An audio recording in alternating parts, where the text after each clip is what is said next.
जिंदगी की दौड़ में नेपोलियन हिल का ये कहावत, जो मन कल्पना कर सकता है और विश्वास कर सकता है उसे पा भी सकता है, क्या आपको उलझन में डालता है? अच्छा, क्योंकि अगर ये आपको परेशान करता है तो इसका मतलब है कि आपकी चाहतों और रोजमर्रा के कामों में एक अंतर्विरोध है। आज हम 5 ऐसे कारगर तरीके सीखेंगे जिससे बिना किसी प्रेरणा के भी काम किया जा सके। डर, हिचकिचाहट और टाल मटोल को कामयाबी में बदलना सीखेंगे। कितनी बार आप काम शुरू करने के लिए किसी जादुई पल का इंतजार करते हैं, जैसे कोई अचानक जादू की छड़ी से आपको वो काम करने के लिए प्रेरित कर दे जो आप हफ्तों, महीनों या सालों से टालते आ रहे हैं। लेकिन ये इंतजार ही आपकी जिंदगी का सबसे बड़ा रोड़ा है। प्रेरणा कोई शुरुआती चिंगारी नहीं, बल्कि पहला कदम उठाने के बाद लगने वाली आग है। ज्यादातर लोग ऊर्जा से भरे दिन का सपना देखते हुए जड़ हो जाते हैं, जबकि जरूरी है कि आप बस शुरू कर दें, चाहे बिना सामान्य उत्साह के ही क्यों ना हो। ये सब कुछ बदल देता है। सोचिए, कितनी बार आपने निवेश खाता खुलवाने या रोज 5 रुपए बचाने जैसे महत्वपूर्ण वित्तीय फैसले सिर्फ मन न लगने की वजह से टाल दिए होंगे। शायद आपने बैंक से कम ब्याज दर के लिए कॉल करना टाल दिया होगा, या थकान या मन न लगने की वजह से अपने मासिक खर्चों का विश्लेषण करना टाल दिया होगा। अंदर ही अंदर आपको पता था कि यह काम जरूरी है, लेकिन आपने उस मनोबल का इंतजार किया जो कभी आया ही नहीं, और इस इंतजार की कीमत बहुत ज्यादा चुकाई जाती है। इस गतिशीलता को बदलने का एक बेहद आसान तरीका है इरादे का क्रियान्वयन, जैसा कि विज्ञान इसे कहता है। ये काम करता है इस तरह, आप अगर X होगा तो मैं Y करूंगा, इस ढांचे में वाक्य बनाए। ये एक मानसिक ट्रिगर है जो आपके दिमाग को स्वतः ही काम करने के लिए तैयार करता है, आंतरिक बहस को समाप्त करता है। मिसाल के तौर पर, अगर 7 बज गए तो मैं 5 मिनट के लिए अपना बजट देखूंगा। अगर मुझे कोई अतिरिक्त पैसा मिला तो मैं उसका 10% बचा लूंगा। अगर लंच का समय है तो मैं वित्त पर लिखी किताब का एक पन्ना पढ़ूंगा। ये मामूली लग सकता है, लेकिन इस भविष्यवाणी से आत्मविनाश का खतरा कम हो जाता है, क्योंकि इससे तुरंत काम करने की उपयुक्तता या अनुपयुक्तता पर आंतरिक बहस खत्म हो जाती है। नेपोलियन हिल ने अपनी जवानी में कुछ ऐसा ही अनुभव किया था। एक विद्रोही मां से अनाथ और बिना किसी दिशा के उनकी सौतेली मां ने उन्हें देखा और कहा कि अगर वे अपनी ऊर्जा को किसी काम में लगाएं तो वे दुनिया के सबसे होशियार लड़के बन सकते हैं। इस वाक्य ने न सिर्फ एक बीज बोया, बल्कि पत्रकारिता में अवसरों की तलाश करने का भी प्रेरणा दी, और बाद में बड़े उद्योगपतियों के साथ साक्षात्कार करके उनकी उत्कृष्ट कृति द लॉ ऑफ ट्रायम्फ लिखी। वे तैयार नहीं थे, उनके पास सभी जवाब नहीं थे, लेकिन उन्होंने शुरुआत की, और शुरुआत करने पर प्रेरणा खिल उठी। काम पहले, प्रेरणा बाद में, ये मुख्य बिंदु है। जितना ज्यादा आप काम करेंगे, आपका दिमाग उतनी ही ज्यादा आपकी क्षमता को पहचानेगा, जिससे ज्यादा ऊर्जा और उत्साह पैदा होगा। खिलाड़ियों, उद्यमियों और किसी भी ऐसे व्यक्ति को देखें जो उल्लेखनीय काम करते हैं, वे पूरी तरह से तैयार होने का इंतजार नहीं करते। उनके पास ट्रिगर, दिनचर्या और छोटे मोटे वादे होते हैं जो सबसे प्रतिकूल दिनों में भी काम करने के लिए प्रेरित करते हैं। अगर आज आप अपनी वित्तीय जिंदगी के लिए 3 अगर तो वाक्य लिखने और कम से कम एक को पूरा करने का वादा करते हैं, तो आप सुस्ती के चक्र को तोड़ रहे होंगे। ये पहाड़ पर पत्थर लुढ़काने जैसा है। शुरुआत में मेहनत लगती है, लेकिन गति पकड़ने के बाद गति बनाए रखना आसान हो जाता है। और यहीं पर प्रेरणा आती है, परिणाम के तौर पर, शर्त के तौर पर नहीं। डर अवसरों का सबसे बड़ा दुश्मन है। ये खुद को नहीं दिखाता, ये समझदारी, सही समय का इंतजार या ज्यादा जानकारी की जरूरत बनकर छिप जाता है। इंतजार करते करते जिंदगी निकल जाती है और मौके हाथ से चले जाते हैं। ये कितना अजीब है कि मानव मन कैसे भयावह परिस्थितियों की कल्पना करता है जिससे हम जड़ हो जाते हैं। लेकिन अगर आप सोचें तो देखेंगे कि ज्यादातर डर कभी पूरे नहीं होते, और जब होते भी हैं तो वे हमारी कल्पना से कम गंभीर होते हैं। बहुत से लोग पैसे गंवाने, निवेश करने और उसके मूल्य के गिरने, व्यापार शुरू करने और फेल होने, खुद को दिखाने और अस्वीकृति का सामना करने के डर में जीते हैं। लेकिन अगर मैं आपको कहूं कि ज्यादातर मामलों में ये डर काम करने से पहले ज्यादा तीव्र होता है और जैसे ही आप शुरुआत करते हैं कम हो जाता है। ये ठंडे पानी में गोता लगाने जैसा है। सबसे मुश्किल समय पानी से पहला संपर्क होता है, बाद में शरीर खुद को ढाल लेता है। जिंदगी और वित्त में महत्वपूर्ण फैसलों के साथ भी ऐसा ही होता है। नेपोलियन हिल और उनके बेटे ब्लेयर की कहानी एक बेहतरीन उदाहरण है, जिनका जन्म बिना कानों के हुआ था और डॉक्टरों ने भविष्यवाणी की थी कि वे कभी भी सामान्य रूप से नहीं सुन या बोल पाएंगे। किसी भी पिता के लिए ऐसा निदान विनाशकारी होता, लेकिन हिल ने अलग तरह से काम करने का फैसला किया। उन्होंने इस भाग्य को अपरिवर्तनीय मानने से इनकार कर दिया और शुरू से ही अपने बेटे को प्रोत्साहित किया। उनमें यह विश्वास पैदा किया कि किसी न किसी तरह वे सुनेंगे। सालों बाद एक विशेष श्रवण यंत्र के साथ और इस अटूट दृढ़ता के कारण ब्लेयर ने न केवल बोलना सीखा, बल्कि लगभग सामान्य जीवन भी जिया। यही है डर का सामना करने और काम करने की शक्ति, भले ही सब कुछ इसके विपरीत ही क्यों न हो। मानव व्यवहार के अध्ययन में क्रमिक प्रदर्शन है, जिसका उपयोग मनोवैज्ञानिक लोगों को भय पर काबू पाने में मदद करने के लिए करते हैं। इसका सिद्धांत सरल है। आप होम्योपैथिक मात्रा में डर का सामना करते हैं जब तक कि वह अपनी ताकत नहीं खो देता, और यह न केवल भय के लिए बल्कि वित्तीय भय के लिए भी काम करता है। क्या आपको किसी कर्ज पर बातचीत करने के लिए बैंक को कॉल करने में डर लगता है? फोन उठाइए और बस एक सवाल पूछें। आगे बढ़ने की कोई बाध्यता नहीं। निवेश करने में डर लगता है?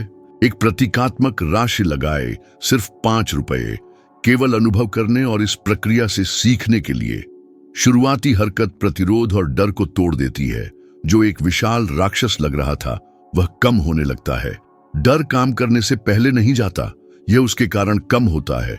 अगर आप काम करने के लिए हिम्मत का इंतजार करेंगे तो आप हमेशा इंतजार करते रहेंगे। लेकिन अगर आप काम करते हैं, भले ही कांपते हुए ही क्यों ना हो, तो हिम्मत हरकत के साथ बढ़ती है।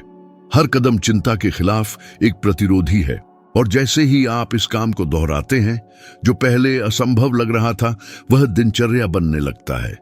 उसी समय आपको पता चलता है कि डर हमेशा आपके मन द्वारा बनाया गया एक भूतिया प्रेत था, और उसे दूर करने के लिए केवल आपको उसके करीब जाना था। सुस्ती बहुत धूर्त है।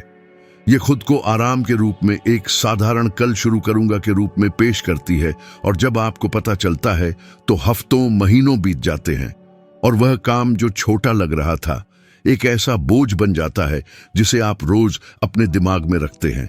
हर टाल मटोल काम शुरू करने को और मुश्किल बना देता है। जितना ज्यादा समय आप टालते हैं, उतनी ही ज्यादा मानसिक ऊर्जा वह खाती है, भले ही आप उस पर काम न कर रहे हों। यह एक थका देने वाला चक्र है जो आपका ध्यान और सबसे महत्वपूर्ण आपकी प्रगति को छीन लेता है। इस चक्र को तोड़ने के लिए एक शक्तिशाली तकनीक है जो दिमाग को धोखा देती है। 5 मिनट का नियम। सरल, लगभग मूर्खतापूर्ण, लेकिन बेहद प्रभावी। आप केवल 5 मिनट के लिए ही कोई काम करने का वादा करते हैं और कुछ नहीं। सब कुछ पूरा करने के दबाव को हटाकर आप अपने दिमाग के उस हिस्से को धोखा देते हैं जो प्रतिरोध पैदा करता है। मैं सिर्फ 5 मिनट करूंगा कहना, मैं इस पर घंटों बिताऊंगा से कहीं ज्यादा आसान है। जादू इसके बाद होता है। शुरू करने पर ज्यादातर बार आप लय में आ जाते हैं और बिना जाने 5 मिनट से आगे भी काम करते रहते हैं। अपनी वित्तीय जिंदगी के बारे में सोचिए। आपने कितनी बार हफ्तों तक अपने खर्चों की समीक्षा, निवेश की योजना या अपने खातों को व्यवस्थित करने को टाल दिया होगा? सोचिए, अगर आप पिछले 3 महीनों में रोज सिर्फ 5 मिनट इस पर लगाते, यह 7 घंटे से भी ज्यादा समय होगा, जो आपके पैसे के बारे में आपकी सोच को पूरी तरह से बदलने के लिए काफी है। नियमित छोटे काम कभी कभी होने वाले बड़े कामों से बेहतर होते हैं। यह वही तर्क है जिसका उपयोग चिकित्सक और उत्पादकता के विशेषज्ञ 2 मिनट की तकनीक में करते हैं। एक और अधिक संक्षिप्त संस्करण, जहां एकमात्र लक्ष्य किसी ऐसी तुच्छ चीज को शुरू करना है जिसे अस्वीकार करना असंभव है। क्या आप व्यायाम शुरू करना चाहते हैं? अपने जूते पहने और घर से बाहर निकले।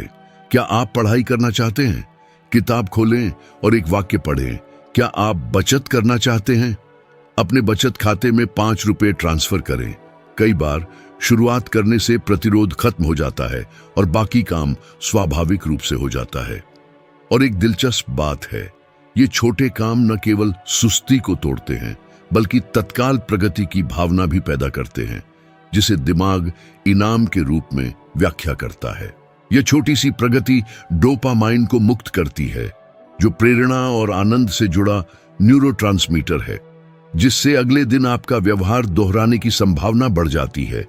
आपके जीवन को बदलने की शक्ति इन छोटे छोटे दैनिक वादों में निहित है। प्रेरणा की लहर के इंतजार करने के बजाय छोटी छोटी जीत की लगातार लहरें बनाई। जब आपको पता चलेगा तो आप एक मजबूत आदत बना चुके होंगे और सुस्ती अपना स्थान खो देगी।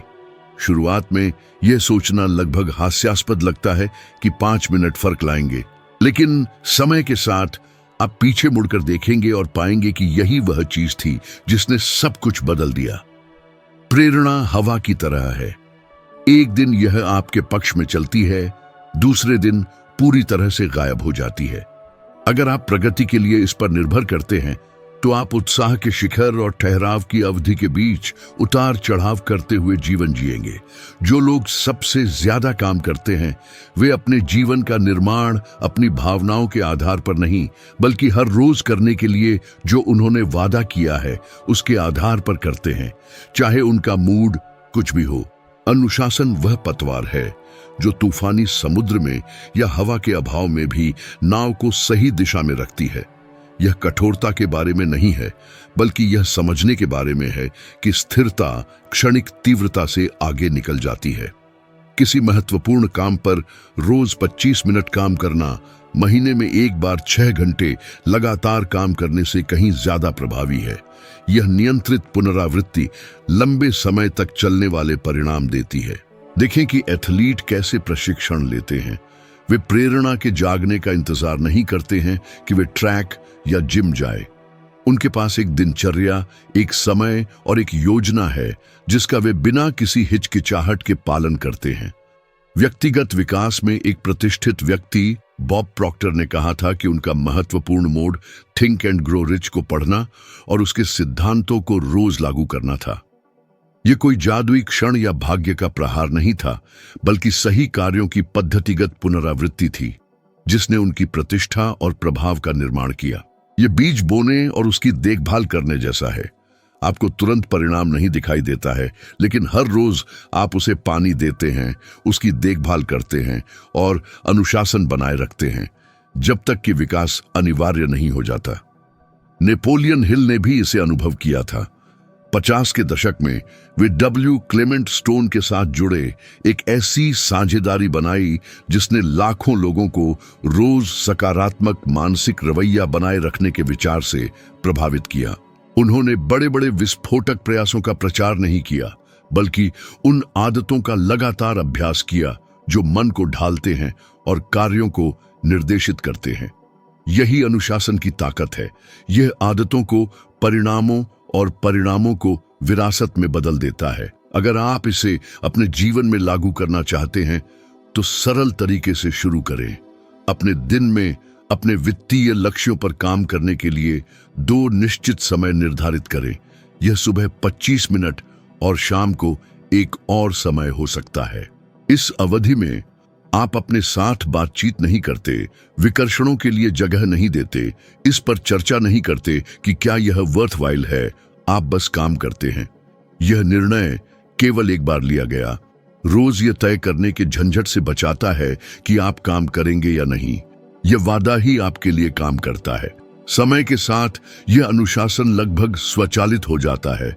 आप खुद से यह सवाल करना बंद कर देते हैं कि क्या आप प्रेरित हैं या नहीं, क्योंकि आप काम करने की आदत डाल चुके हैं और यहीं पर जादू होता है।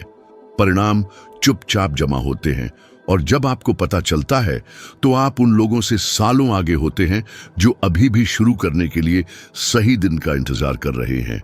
जब पैसों की बात आती है तो बहुत से लोग ज्यादा कमाने, बेहतर निवेश करने, समझदारी से बचत करने की बात करते हैं, लेकिन एक स्पष्ट लक्ष्य के बिना यह सब व्यर्थ है। बिना लक्ष्य का पैसा छिद्र वाले बर्तन में पानी की तरह है। यह बिना आपके ध्यान में आए बह जाता है और जब आपको पता चलता है तो यह पहले ही गायब हो चुका होता है। अपने पैसे के लिए विशिष्ट लक्ष्य और उद्देश्य निर्धारित करना आवश्यक है। बस यह कहना काफी नहीं है कि मैं ज्यादा पैसा चाहता हूं। यह परिभाषित करना जरूरी है कि कितना, किस लिए और कब तक। ये विवरण जितने सटीक होंगे, ध्यान केंद्रित करना और विकर्षणों का विरोध करना उतना ही आसान होगा। यह स्पष्टता एक प्राकृतिक फिल्टर की तरह काम करती है। जब भी खर्च करने या जोखिम भरे निवेश का प्रलोभन आए, खुद से पूछें, क्या यह मुझे अपने लक्ष्य के करीब लाता है या दूर ले जाता है? यह सरल प्रश्न उन आवेगी निर्णयों का एक बड़ा हिस्सा समाप्त कर देता है जो कई लोगों की योजना को नष्ट कर देते हैं। और यह सिर्फ सिद्धांत नहीं है। अध्ययन इस बात की पुष्टि करते हैं कि वित्तीय संतुष्टि और कल्याण न केवल आय में वृद्धि के साथ बल्कि इस धारणा के साथ भी बढ़ता है कि पैसा आपके अपने मूल्यों के अनुसार इस्तेमाल किया जा रहा है। आपके पास कितना है, इससे ज्यादा महत्वपूर्ण यह है कि आप इसका उपयोग कैसे और क्यों करते हैं। इस कहानी का दूसरा पहलू अंधेरा है। जैक विटेकर को याद रखें, जिन्होंने लॉटरी में $300 मिलियन से ज्यादा जीते और बिना किसी योजना के उन्होंने देखा कि यह धन व्यक्तिगत त्रासदियों और अंतहीन समस्याओं में बदल गया। यह चरम मामला एक चेतावनी के रूप में काम करता है। बिना उद्देश्य या प्रबंधन के सबसे बड़ी राशि भी असहनीय बोझ बन सकती है। नेपोलियन हिल इस संबंध को गहराई से समझते थे। 1937 में महामंदी के बीच उन्होंने think and grow rich launch किया, एक ऐसी किताब जो केवल पैसा कमाने के बारे में नहीं बल्कि उसे उन महत्वपूर्ण लक्ष्यों के लिए निर्देशित करने के बारे में थी जो न केवल वित्तीय जीवन बल्कि उसे लागू करने वाले व्यक्ति के व्यक्तिगत मार्ग को भी बदल दें। हिल जानते थे कि बिना उद्देश्य के धन कमजोर होता है और असली समृद्धि स्पष्ट लक्ष्यों, अनुशासन और अर्थ के संयोजन से पैदा होती है। अगर आप इसे व्यवहार में लाना चाहते हैं तो ज्यादा होने का इंतजार न करें कि क्या करना है। एक कागज लें और अभी लिखें, आप कौन सा वित्तीय लक्ष्य हासिल करना चाहते हैं, डॉलर में सटीक मूल्य क्या है, कब तक, और आप वहां तक पहुंचने के लिए क्या करेंगे। फिर इस लक्ष्य को छोटे छोटे साप्ताहिक कार्यों में बांटें और अपनी प्रगति पर नजर रखें। यह आपके पैसे को एक वास्तविक कार्य देगा और आपको पता चलेगा कि आपके रोज के हर फैसले इस उद्देश्य के साथ स्वाभाविक रूप से संरेखित होने लगेंगे। जब आपके पैसे का एक गंतव्य होता है और आपको रास्ते के बारे में स्पष्टता होती है तो चुनाव आसान हो जाते हैं, अनुशासन आसान हो जाता है और प्रेरणा इस यकीन से आती है कि आपका हर कदम कुछ ऐसा बना रहा है जो आपके लिए वास्तव में मायने रखता है। यहीं पर पैसा केवल संख्याएं नहीं रह जाता और उपलब्धि का साधन बन जाता है। जब काम करने और परिणाम प्राप्त करने की बात आती है तो एक तत्व को अक्सर नजरअंदाज किया जाता है, वातावरण। लोग आमतौर पर मानते हैं कि इच्छा शक्ति ही काफी है, लेकिन सच्चाई यह है कि आप जिस माहौल में रहते हैं और काम करते हैं वह आपके व्यवहार पर एक मौन और निरंतर प्रभाव डालता है। अगर आपका भौतिक, डिजिटल और सामाजिक परिवेश कार्रवाई का समर्थन नहीं करता है तो आप विकर्षणों और उत्तेजनाओं के खिलाफ बहुत ज्यादा ऊर्जा बर्बाद करेंगे जो आपको अपनी इच्छा के विपरीत खींचते हैं। नेपोलियन हिल पहले ही कह चुके थे कि आप उन 5 लोगों का औसत हैं जिनके साथ आप सबसे ज्यादा समय बिताते हैं। यह केवल एक प्रेरणादायक सलाह नहीं है बल्कि आपके वातावरण का आपके फैसलों पर पड़ने वाले प्रभाव का प्रत्यक्ष प्रतिबिंब है। अगर आप उन लोगों से घिरे हुए हैं जो शिकायत करते हैं, जो बदलाव में विश्वास नहीं करते हैं या जो हमेशा काम न करने का बहाना ढूंढते हैं, तो जल्दी या बाद में आप वही पैटर्न अपनाएंगे। दूसरी ओर, जब आप उन लोगों से जुड़ते हैं जिनके स्पष्ट लक्ष्य, अनुशासन और विकास की मानसिकता होती है, तो आप स्वाभाविक रूप से उन आदतों को आत्मसात करने लगते हैं और माहौल केवल लोगों तक ही सीमित नहीं है। इसमें वे चीजें और जानकारी भी शामिल हैं जिनके संपर्क में आप आते हैं।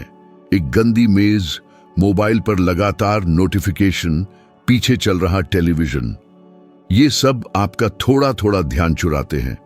समय के साथ ये खोए हुए टुकड़े जमा होते हैं और आपके ध्यान केंद्रित करने और काम करने की क्षमता को बहुत कम कर देते हैं। उच्च प्रदर्शन का माहौल बनाना का मतलब है विकर्षणों को खत्म करना या कम से कम करना और उन्हें उन दृश्य और श्रव्य ट्रिगर से बदलना जो उन कार्यों को मजबूत करते हैं जिन्हें आप बनाए रखना चाहते हैं। सोचें, उदाहरण के लिए निवेश ऐप को मोबाइल की होम स्क्रीन पर रखना, लेकिन सोशल मीडिया ऐप को किसी छिपी हुई फोल्डर में रखना, या अपने बेडसाइड टेबल पर व्यक्तिगत वित्त पर एक किताब रखना ताकि सोने से पहले यह पहली चीज हो जिसे आप देखें। भौतिक और डिजिटल वातावरण में छोटे छोटे बदलाव इच्छा शक्ति की आवश्यकता को कम करते हैं, क्योंकि आप लगातार सही रास्ते पर होते हैं। अपने वातावरण को समायोजित करके आप न केवल कार्रवाई को आसान बनाते हैं, बल्कि सुस्ती और विकर्षण के नियंत्रण में आने की गुंजाइश को भी कम करते हैं। ये बुवाई से पहले खेत तैयार करने जैसा है। जब मिट्टी साफ और उपजाऊ होती है तो बीज कम मेहनत से और तेजी से बढ़ता है। आपके लक्ष्यों और आदतों के साथ भी ऐसा ही होता है। यह एक मौन लेकिन बेहद शक्तिशाली रणनीति है, यह सुनिश्चित करने के लिए कि आपका जीवन उससे मेल खाता है जो आप चाहते हैं। एक निर्णायक कारक जिसे बहुत से लोग काम करने और परिणाम प्राप्त करने के बारे में सोचते समय नजरअंदाज करते हैं, वह है कि वे छोटी छोटी जीतों से कैसे निपटते हैं। ज्यादातर लोग अंतिम लक्ष्य पर इतना ध्यान केंद्रित करते हैं कि वे मध्यवर्ती चरणों को कम आंकते हैं, और यह एक गंभीर गलती है। हर प्रगति को पहचानना और उसका जश्न मनाना, चाहे वह कितनी भी छोटी क्यों न हो, एक सकारात्मक चक्र बनाता है जो आपकी प्रेरणा को जीवित रखता है और अनुशासन को मजबूत करता है। यह यात्रा के बीच में ही टैंक को ईंधन भरने जैसा है। यह गंतव्य तक पहुंचने के लिए ऊर्जा प्रदान करता है। विज्ञान ने पहले ही दिखा दिया है कि जब हम छोटी छोटी उपलब्धियों का जश्न मनाते हैं तो हमारा दिमाग डोपामाइन, प्रेरणा और इनाम का न्यूरोट्रांसमीटर मुक्त करता है। यह रासायनिक निर्वहन न केवल हमें अच्छा महसूस कराता है, बल्कि उस व्यवहार को दोहराने की संभावना भी बढ़ाता है जिससे वह परिणाम उत्पन्न हुआ। इसीलिए एथलीट हर प्रशिक्षण का विस्तृत रिकॉर्ड रखते हैं और निवेशक हर छोटे लक्ष्य को पूरा करने पर ध्यान देते हैं। यह प्रगति की भावना को बढ़ाता है और अगले कदमों के लिए ईंधन देता है। नेपोलियन हिल इस अवधारणा को गहराई से समझते थे। कई साक्षात्कारों में उन्होंने किसी लक्ष्य के रास्ते में हर प्रगति को लिखित रूप में दर्ज करने के महत्व के बारे में बात की। ठीक इसीलिए ध्यान और आत्मविश्वास बनाए रखने के लिए जब आप कागज पर देखते हैं कि आप पहले ही आगे बढ़ चुके हैं, भले ही अभी बहुत कुछ बाकी हो, आपको पता चलता है कि आपकी मेहनत बेकार नहीं जा रही है। यह चिंता को कम करता है और इस विश्वास को मजबूत करता है कि वहां पहुंचना संभव है। और यहां एक व्यावहारिक उदाहरण दिया गया है। कल्पना करें कि आपका लक्ष्य 1 साल में $10,000 इकट्ठा करना है। केवल अंतिम शेष राशि को देखने के बजाय जब आप 1,000, फिर 2,000 और इसी तरह आगे बढ़ते हैं तो जश्न मनाएं। ये कुछ सरल हो सकता है, जैसे कि एक विशेष भोजन या योजनाबद्ध मनोरंजन का क्षण। महत्वपूर्ण बात यह है कि ऐसे दृश्यमान मील के पत्थर बनाना जो यात्रा को मजबूत करें। यह आदत सबसे कठिन समय में भी लौ को प्रज्वलित रखती है जब परिणाम दूर लगता है। यह मानसिकता अप्रत्याशित घटनाओं से बेहतर तरीके से निपटने में भी मदद करती है। जब आप हर जीत को महत्व देते हैं तो आप सीखते हैं कि कोई भी परेशानी पहले से ही की गई सारी प्रगति को मिटा नहीं देती है। यह किसी भी चूक के कारण सब कुछ छोड़ देने की निराशा से बचाता है। इसके विपरीत आप जो पहले से ही बना चुके हैं उसे देखते हैं और इसे जारी रखने के कारण के रूप में उपयोग करते हैं। छोटी छोटी जीतों का जश्न मनाना थोड़ा सा संतोष नहीं है, यह पहचानना है कि बड़े परिणाम छोटे छोटे टुकड़ों से बनते हैं। यह रास्ते को इनाम का हिस्सा बनाना है ताकि हर कदम, हर प्रयास और हर सचेत निर्णय गति बनाए रखने के लिए प्रोत्साहन बन जाए। और अंत में यह स्थिरता है, छोटी छोटी उपलब्धियों की ऊर्जा से समर्थित, जो आपको वास्तव में महान कुछ प्राप्त करने के लिए ले जाएगी। अपने अंदर की उस आग को जगाइए जो अभी तक सुलग रही थी पर अब धधक उठे। ये कोई खोखली बातें नहीं है, ये वो बीज हैं जो आपके सपनों के विशाल पेड़ को हरा भरा करेंगे। मैंने जो भी बताया वो सिर्फ कहानियां नहीं, बल्कि आपके जीवन के रास्ते को रोशन करने वाले दीपक हैं। हर शब्द, हर मिसाल, हर चुनौती आपके लिए खास तौर पर घड़ी गई है ताकि आप खुद को पहचान सकें, अपनी ताकत को महसूस कर सकें। ये कोई फौरन खत्म होने वाला खेल नहीं है, ये आपकी जिंदगी की वो यात्रा है जिसमें मैं आपका साथी हूं। मैं आपको झकझोरना चाहता हूं, आपको उस सुस्ती से बाहर निकालना चाहता हूं जो आपको पीछे खींच रही है। मैं आपको वो हथियार देना चाहता हूं जिनसे आप अपने सबसे बड़े, सबसे साहसिक सपनों को पूरा कर सकें। वो सपने जो आपको रातों को नींद नहीं आने देते। चाहे आप इस राह पर कहीं भी हों, याद रखिए, आगे का रास्ता हमेशा मौजूद है। हर कदम एक नई चुनौती, हर पहाड़ एक नया मुकाम है। बस उस अगले कदम पर अपनी सारी ऊर्जा लगा दीजिए। जो सीखा है उसे आजमाइए, गिरने से मत डरिए, क्योंकि गिरकर ही तो इंसान उठना सीखता है। और फिर आप वापस आइए, अपनी कामयाबी की कहानियां सुनाइए। मैं आपके साथ खुशी मनाऊंगा, आपको बधाई दूंगा और फिर आपको आगे बढ़ने के लिए नई रणनीतियां, नए हथियार दूंगा। अभी स्क्रीन पर दिख रहे वीडियो पर क्लिक कीजिए। यह आपका अगला कदम है। हम साथ मिलकर इस रोमांचक यात्रा को आगे बढ़ाएंगे। अपना समय मत गंवाइए, ये वो पल है जिसका आपने इंतजार किया था। मैं आपका मार्गदर्शक हूं, आपका साथी हूं। हौसला मत हारिए, रुकिए मत, आराम की जगह पर मत बैठिए। असली कामयाबी तो आराम के बाहर ही है। अपने सपनों के लिए लड़ते रहिए, वो आपके काबिल हैं। मैं आपकी उस अंतिम जीत का गवाह बनूंगा। रास्ता लंबा है लेकिन मंजिल अनमोल है। अपने आप पर विश्वास रखिए, अपने अंदर की ताकत पर भरोसा रखिए और अभी शुरुआत कीजिए। खुशी आपको इंतजार कर रही है और मैं आपको वहां तक ले जाऊंगा। डर मत, बस आगे बढ़ते जाइए। आपका भविष्य आपकी कल्पना से भी ज्यादा शानदार है और वो आपको इंतजार कर रहा है। अपनी जिंदगी बदलने का ये मौका मत गंवाइए। मैं आपके साथ हूं, हर कदम पर। साथ चलेंगे।